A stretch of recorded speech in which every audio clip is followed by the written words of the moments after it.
4, 3, 2, 1. Cue music. This is Movies First with Alex First. There's a fine line with fantasy that can and often does cross the line of credibility. Basking in glorious colours, A Wrinkle in Time absolutely smashes it.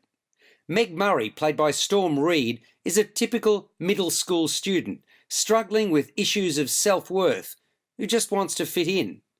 The daughter of two world-renowned physicists, she's intelligent and uniquely gifted, as is her younger brother, Charles Wallace, played by Derek McCabe. But Meg has yet to realise it for herself. Complicating matters is the mysterious disappearance of her father 4 years earlier, which has left Meg devastated and her mother heartbroken. While friends and faculty at school urge her to move on, Meg still believes her father is alive.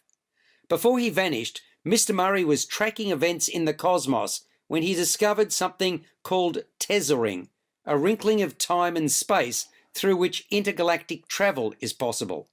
But it's still an unproven theory, and one which the scientific community regards with a great deal of scepticism. One night, Charles Wallace, Meg, and a fellow classmate, Calvin, played by Levi Miller, meet three otherworldly visitors who've travelled to Earth with an important message for Meg. Her father's discovery is in fact an extraordinary accomplishment, but a darkness has infiltrated the universe and he is now in grave danger.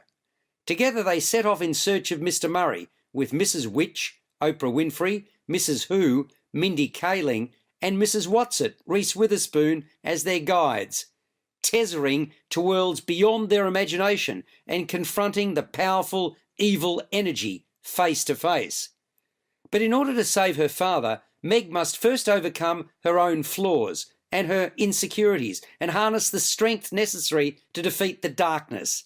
And it's a journey she has to tackle on her own. You're listening to Movies First.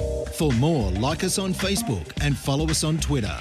A Wrinkle in Time is directed by Ava DuVernay from a screenplay by Jennifer Lee and Jeff Stockwell.